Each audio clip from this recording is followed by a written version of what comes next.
Umuman doganlaryny bu gözlegme meselesini jemlesek we käbir bellikler we hokman şu bellikleri bellap geçeliň. Gözlegmeni değişli möhüm bellikler. Gözlegmeni değişli möhüm bellikler hokman şular bellap geçeliň we şunun bilen inşallah bugünkü dersimizi jemläliň. Birinji bilen musulmanlar bilmeli zat gözlegirmek, halam aýtdym. Gözlegirmekden görüp bu yaman niyetli insanlara mahsussal.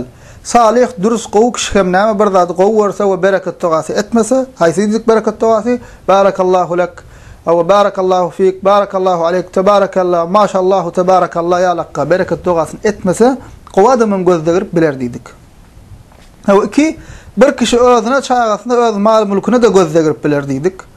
3, her bir başımıza gelýän zat Allah Taala'nın takdiri bilen gözlegse jadam bolsa Allah Taala'nın takdiri we Allah Taala'nın ruhsaty bilen bolýandyr. Gözlegmek kesel we başga da näme bolsa bolsun Allah Taala'nın takdiri ruhsaty bilen bolýar. Allah Taala'nın ruhsaty bolmasa guwry yaprak şahasından düşmeye, kaçmaya. Dördüncü musulman kişi öz başına ya da yakynyna bela beter gelende sabırlı bolmalıdır. Çünkü Müslümanyň başına gelýän her bela beter Allah Taala'nın takdiri bilen öz günahları sebeplidir ya da Allah Taala'nın sinagydyr, barlygydyr we günahlar üçin temizlikdir. 5. Derde kesele şifa berýän Allah Taala'dır. Allah'dan gaýry şifa berýän ýok. Dinin sebep etmäge ursat beren zatlar ba, bularam sebep bolýar. Din ursat beren bolsa sebep bolýar. 6. Gözlegmek kesel yani haýsy yaramazlyk bolanda da bejermek üçin ähli sebepleri yerine getirilenden sonra hem hükman düzelmeli, gutulmaly diýip inanmaly däldir. Çünkü bu sebeplerin ählisiniň täsir etmegi Allah Taala'nın islegine baglydyr. Çünkü Allah Taala bir zady islese bolýar we bolýar. Şonuň üçin inşallah Allah islese sebep bolar, Allah islese gutular diýmeli. Hawa Allah Taala takdir etmese bolanok dünýäň iň gowy lukman nakistegem iň gowy ýanky alim adamy akdyp dogadylar. Okap berse de rukiye etse de özüň okasaňam Allah Taala takdir etmese bolmaýar. Allah Taala ursat berenden soň gutulýar. İnşallah şonuň inşallah sebep bolar şu zatlar, şu dogadylar, şu dermanlar gutular diýmeli. 7. Musulman kişi bela beterden, howp hatardan goranmak üçin sebepleri yerine getirip duran bolsa Allah'ın takdirinin başına käbir belalar gelip biler. O sebepleri yerine getirip durkanın başına Allah Taala'nın takdiri bilen käbir näme başına käbir belalar gelip biler. 8. Başına dert kesel gelenne sabır etmek ve sabrın üçin Allah Taala'dan sogap umid etmek. O şipan gelmeginin iň uly sebeplerinden biridir musulmanda onlar. 9. Gözlegen ya da jadylanyň kişi özüni bejertmek üçin jaduya, porhana, bilgije, palça gitmegi haramdyr. Bunun ýaly yalançy kezzap adamlara inanmaly däldir. Sünnetde geçen dogadylar öwrenip özüň okumaga çalışmaly. Ilmly takwa musulman doganyň bolsa okap ber diýmekde hem hiç ilpäsgelçilik ýok. Ilki bilen özüň okap öwrenmeli. Asyl bolan şol musulman doganlar.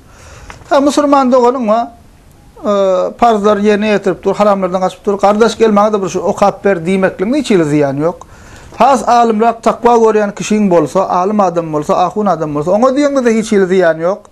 Özüň okanda da ziyan yok, asyl bolan özüň okamaklyk. 10. Gumana düşmekden saklanmaly.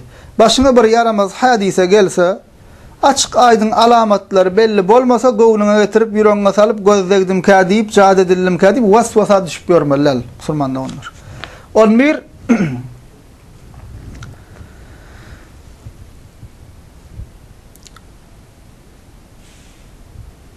Gözlegen üçin okuljak rukiye yani dogadylar hükmani suratda Kur'anna we hadiste sabit bolan bar bolan bolmalylar. Hükman okuljak rukiyeler var. O okulýady da okap şüflemek meselesi. Kur'anyň ayeti bolmaly we Peygamber sallallahu aleyhi ve sellem'in hadisinde gelen dogadylardan bolmaly. 12. Adamlaryň duýgusyny oýnap, inançlygyndan peýdalanyp, käbir kişiler molla sırap, pir sırap, doga ýazyp berjek diýip hassan adyn soraýarlar. Hawa en atasynyň adyny soraýarlar we düşnüksiz zatlar ýazyp berýärler. Hatta kawat haram we şirk bolan zatlary hem buýurup bilerler. bu kişilere karşı serasaplı bolmalylar. Ady pir, ahun, şeyh, molla bolany bilen, selle don geyeni bilen entak şol bollyg bolmaya. Hawa. Ada we şekilde allanmalylar. Bunun ýaly dini kazanç çeşmesi edip ýören yasama adamlardan hawa näme äga bolmaly, şonky soňky döwür bular hasam köpelli. Käbirlerim näme ýürüýte şunu bir şirketleşipdirler de öňünden barjak bolsaň nowat almaly, giýreňde pul jaýaş ber, girmeli, gaýdaňda duňçak ber, girmeli. O halyk içinde bular mahabatlanýan adamlar amma özlerine hawa müşteri çekmek üçin aýna şuňa alak bolly, şeýle bolly, beýle bolly diýip hawa. Maksat näme? Diniň arkasy bilen kazanç etmek. Bu adamlara garşy serasaply bolmaly. Hawa okatdyrjak, ol bulyp gidip şuňa alakka alanyp bermeliler. Hawa onç bularyň käbiri şu görnüşdäki adamlaryň käbir doga dile ýazjak diýip dine ters jadi şirk küfür zatlarym ýazyp berýärler. Maksatlar halky beter özlerini baglamakdyr. Halen bellek geçdik. Dawa şahsy öz elimlen bir näçe sanakka doga diýip ýazyp berilen zatlar açyk gördüm. Hawa içinde käbir arapça harplar we düşnüksiz ýazgylar we ýyldyzyň suraty we düşnüksiz şekiller we iňe we duz we şuňa meňzeş zatlar çykýar we bu mysalken başga da doganlardan şeýdip açyk görse şuňa zatlar çykýar. Hawa bularyň hemmesi musulman doganlar jady öýlerin galyň benden allap hawa diniň arkasyna gizlenip molla sarap görün, molla ahun adyna gizlenip görün adamlaryň edýän işleri serasaply bolmaly. Hawa bejerge etjek diýip şuňa alakka beter jinlap jadylaryň görmeliler, gaty serasaply bolmaly. Hawa hatta bu adamlardan käbiri we halkyň içinde kän eşdilýär şul. Bu keselden gutuljak bolsaň diýe plan mazara gitdi, gara horoz soýup geldi. Planyň ýoluna diýe git, ak goç gurban et diýe. Şeýdip halka allaýarlar. Ýa-da özüne diýe plan renkli goç getir diýe, goýun getir diýip allaýar. Hawa näme aslynda ol etdirýän gurbanlar diýe öz işleşen şeytanları kapır jinler üçin etdirýärler. Şolardan kömek almak üçin şolaň adyna gurban kestirýärler. O gidip plan ýerde plan renkde goç toý diýe.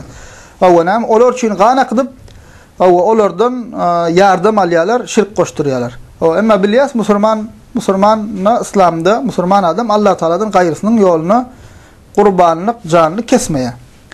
Hususan bu ak getir, qara getir, ak goç bolsun, qara horoz bolsun diýen adam menden näme kädiýär da bu renk şuň alak bolsa bir zat badyr diýär. Hemmesi adamlar allymy üçin edýän zatlary.